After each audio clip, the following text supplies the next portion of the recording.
Maestros, nuevamente hoy es miércoles 15 de agosto, estoy en la parte 3 de la planeación.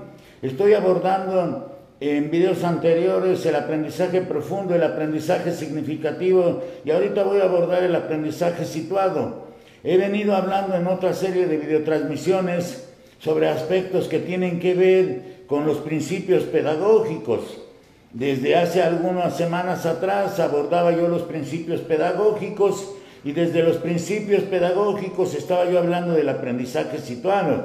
Inclusive hacía yo la crítica de la información que los aprendizajes clave traen en el aprendizaje situado en ese apartado donde está el principio pedagógico, y he venido comentando también de que aparte de que el alumno tiene que ser centro del aprendizaje y del proceso educativo, yo entiendo que están hablando de dos conceptos diferentes, así quisiera que nos lo explicaran desde Secretaría de Educación Pública, donde los aprendizajes previos también son interesantes, donde también hay un acompañamiento, donde se da también un ejercicio de planeación que incluye al ejercicio de evaluación, donde hay un modelaje, donde hay un aprendizaje situado, y lo que hemos comentado hace rato en la videotransmisión que ya realicé, que la pueden encontrar ya compartida. Bueno, estamos hablando del aprendizaje situado, y el aprendizaje situado no solo tiene que ver con los esquemas y los conocimientos previos.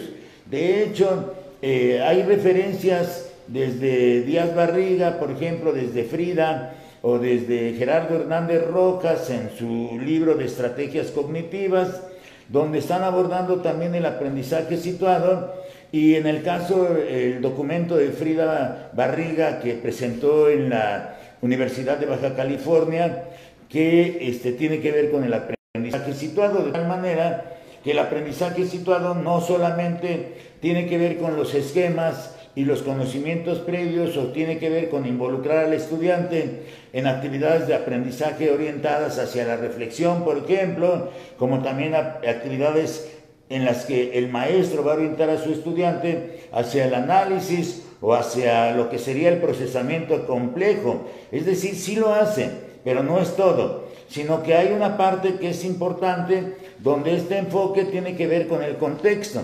Es decir, aquí está esta parte del contexto, de tal forma que tiene una orientación de carácter social, tiene que ver con la realidad en la que el alumno se está moviendo, en la realidad donde el alumno crece, con la realidad donde el alumno se desenvuelve, y los conceptos entonces son importantes. Así, contexto me determina condiciones específicas, como yo lo veo en la Ciudad de México, como lo vemos en regiones del interior de la República, o como lo vemos nosotros en poblados o en municipios específicamente. Es decir, por ejemplo, me toca ir mañana, voy a ir a trabajar para educadoras al barrio de Tepito. Entonces yo le pregunto a la educadora, bueno, ¿cómo voy vestido? Pues voy a tener que ir con pantalón de mezclilla, con una playera, con mi gorra y con mi sudadera. ¿Por qué? Porque pues no puedo llegar de traje, las condiciones reales son diferentes ahí a las que yo estoy viviendo en los otros grupos de maestros, y tengo que adaptarme. Pero la parte del aprendizaje situado sí tiene que ver con el contexto, y tiene que ver también con lo que sería la parte social. Pero no nada más con los aprendizajes previos, con los análisis, con la reflexión, sino que teóricamente inclusive hay una serie de referencias desde la Secretaría de Educación Pública cuando refieren al texto de Soler de 2006, donde Soler considera que el aprendizaje situado ocurre, se da cuando la actividad cognitiva se da dentro de una práctica contextualizada, situada y culturalmente significativa. ¿Qué significa eso? Para entenderlo. ¿Qué significa? Que la actividad cognitiva se dé en una práctica contextualizada, situada y culturalmente significativa. Bueno, pues lo que significa es que se trata de ir más allá de presentar ante un grupo los organizadores avanzados que yo pueda utilizar. Es decir, no nada más presento los organizadores avanzados de un tema, va mucho más allá. O simplemente involucrarlos en actividades de aprendizaje en equipo, va mucho más allá que eso. El aprendizaje situado, lo que está sucediendo es que ocurre, se presenta mediante prácticas educativas auténticas. Este es un concepto de Frida Barriga, ya lo presentó en un documento que yo ya comenté cuando hablé de principios pedagógicos en el documento de 2002. En un texto de la Secretaría de Educación Pública hablan de estas prácticas educativas auténticas, donde Frida dice que deben de ser coherentes, significativas y propositivas, y en el texto que habla la Secretaría de Educación Pública lo marca en 2003, de tal forma que Frida Barriga junto a Gerardo Hernández Rojas es el autor de aquel documento que sacó el Consejo Nacional Técnico de la Educación sobre implicaciones de 6 corrientes de psicología en la educación. Después sacó su libro para Esfinge, creo que lo sacó, el libro de Paradigmas de la Psicología. Y cuando empieza a escribir y a investigar con Frida Barriga, generan el de estrategias cognitivas.